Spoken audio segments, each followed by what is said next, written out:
Assalamualaikum warahmatullahi wabarakatuh. Perkenalkan, saya Amanda Resti Fauzia BP 015 akan mempresentasikan identifikasi proses serta peranan presipitasi dan pengaruhnya terhadap pertumbuhan tanaman pada mata kuliah klimatologi pertanian. Aplikasi praktis pengukuran curah hujan di lapangan. 1. Pengelolaan irigasi. Pengukuran curah hujan membantu petani menentukan kebutuhan irigasi seperti perencanaan kapan dan berapa banyak air yang harus disalurkan ke tanaman. Misalnya di lahan tanaman padi, pengukuran curah hujan secara rutin memungkinkan petani mengoptimalkan penggunaan air irigasi sehingga mengurangi pemborosan dan meningkatkan efisiensi. Yang kedua, perencanaan tanam. Mengetahui pola curah hujan membantu petani menentukan kapan sebaiknya menanam untuk memanfaatkan air hujan secara maksimal. Misalnya, petani sayur yang dapat menyesuaikan jadwal penanaman dengan musim hujan dan dapat menghindari kekeringan. 3. Analisis risiko dan manajemen bencana, yaitu membantu dalam risiko banjir dan kekeringan. Misalnya di daerah rawan banjir, mengukur curah hujan membantu pemerintah dan petani merencanakan langkah-langkah pencegahan seperti pembangunan saluran drainase.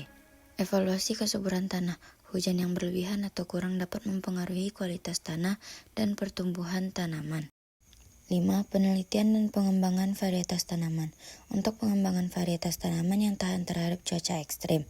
Misalnya, peneliti di lembaga pertanian dapat menggunakan data curah hujan untuk mengevaluasi kinerja varietas tanaman di berbagai kondisi iklim dan merilis varietas yang lebih adaptif. 6. Monitoring kualitas air. Dapat mempengaruhi kualitas air di saluran irigasi dan sumber air.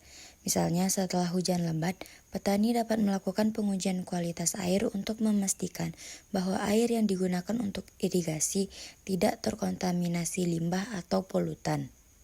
Selanjutnya, peluang kerja bagi mahasiswa yang menguasai pengukuran curah hujan. Yang pertama, meteorolog, menganalisis data curah hujan untuk memberikan informasi serta prediksi cuaca, yang dapat bekerja di lembaga pemerintah, stasiun cuaca, atau perusahaan yang membutuhkan analisis iklim dan cuaca. Kedua, ahli agronomi, spesialis yang mengelola air dan curah hujan untuk meningkatkan hasil pertanian, dapat bekerja di lembaga penelitian, perusahaan, pertanian, atau organisasi non-pemerintah yang berfokus pada pembangunan pertanian berkelanjutan. Yang ketiga, pengelola sumber daya air, mengelola dan merencanakan penggunaan sumber daya air dengan mempertimbangkan curah hujan dan kebutuhan irigasi, dapat bekerja di perusahaan pengelola air, lembaga pemerintah, atau organisasi internasional yang bergerak di bidang pengelolaan sumber daya air. Yang keempat, ada peneliti lingkungan, yaitu melakukan penelitian terkait dampak curah hujan terhadap ekosistem dan lingkungan.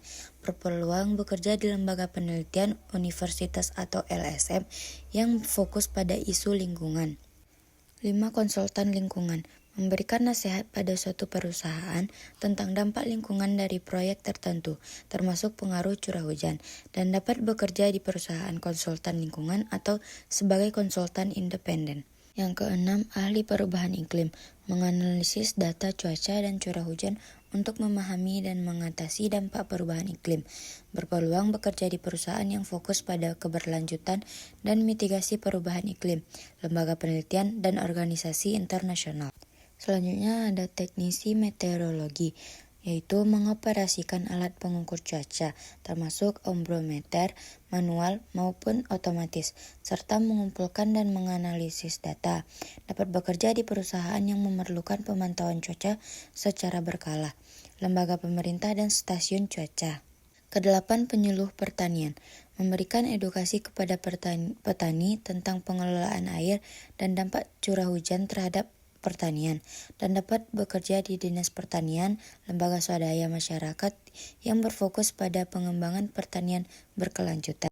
Yang terakhir ada spesialis permodelan hidrologi, yaitu menggunakan data curah hujan untuk membangun model hidrologi yang membantu dalam perencanaan dan pengelolaan sumber daya air, dan dapat bekerja di lembaga penelitian, perusahaan konsultan, atau lembaga pemerintah yang berfokus pada manajemen air. Hanya sekian yang dapat saya sampaikan. Salah dan Kurangnya saya mohon maaf. Wassalamualaikum warahmatullahi wabarakatuh.